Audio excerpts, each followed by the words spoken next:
campus. How big of an advantage, how much are you guys looking forward to getting that opportunity this week? Well, it's a great opportunity for us to be here on campus on our own facility, and I think it's important for our guys to be on a field that they're very comfortable with, and I'd like to think we know pretty much every bounce and every nook and corner of the fences, and hopefully that's an advantage for us. We're out here enough and we practice a lot, and like I said, the environment is very comforting for us, and we've played well at home this year, so hopefully that will play into our favor. How do you go about this time around?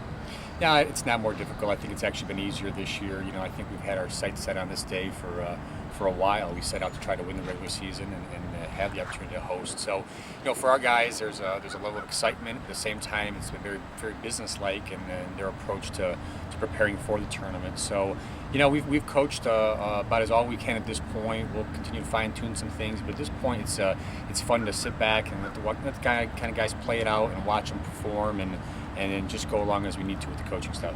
Going into practicing for the tournament, being home give you an advantage? No travel, no lag time, anything like that? Well, it's always nice to be able to sleep in your own beds and not have to jump on the bus and cart the team from a hotel to a restaurant, back and forth. So this just makes it very convenient, and I feel like this is something we've earned, and to the guys' credit, it's again something we've had our sights set on for the entire year. Tim, talk a little about the non-conference schedule. The last several years you really have played some outstanding teams, and how much do you think that has to do with the preparation for America East and the position you're in? Yeah, I do think part of the master plan when it comes down to scheduling is to try and prepare our team for the America East Conference, and so we try to schedule teams that are maybe a little bit better than us, or definitely just our peers, so that we can be challenged during the February and March and even early April, and it's really worked out well. We seem to have played our best baseball in April and May the past few years, and we'll continue to take that approach. We try not to beat the guys up in March. We try to give ourselves a chance to win, but at the same time, we don't want to schedule down and give ourselves a false sense of security also. So the scheduling has been very important for us, and I think once again it's paid off.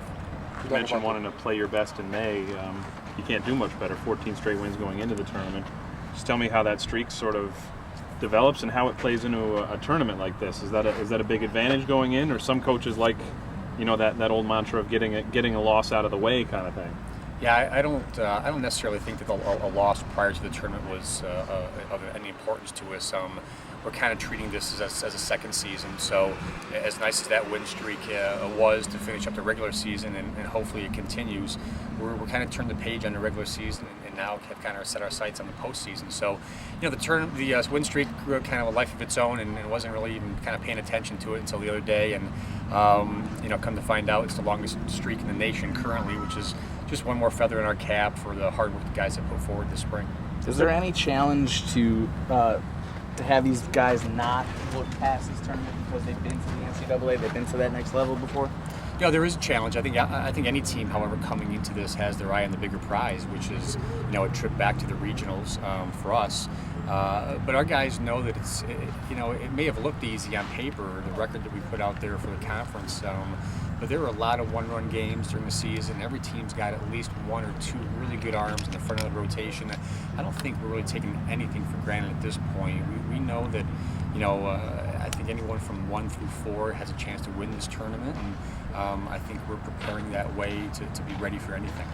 Does the winning streak put more pressure on the guys going into this? Boy, I don't know. If it does, it hasn't shown. They're a pretty loose group right now, and they came out today for practice in very good spirits, and I don't see it putting pressure on us. I just think we're having fun with it, and I think we've enjoyed the fact that, like I said, what we try to do is set out and play good baseball this time of year, and we're doing that. Can you talk about Corey Taylor, a local product? Obviously, a lot of people watched him play youth ball around here, and his impact this year and what he can do in a postseason like this. Well, Corey's probably, as dangerous of a player as there is in the conference. He's a game changer with one swing of the bat. He does have, he's multi-dimensional with speed and power, and he can hit for an average as well. And so, I think the people in the area enjoy watching a local person like Corey get an opportunity to play Division I athletics, and then from that point work hard and succeed and turn himself into a Player of the Year candidate.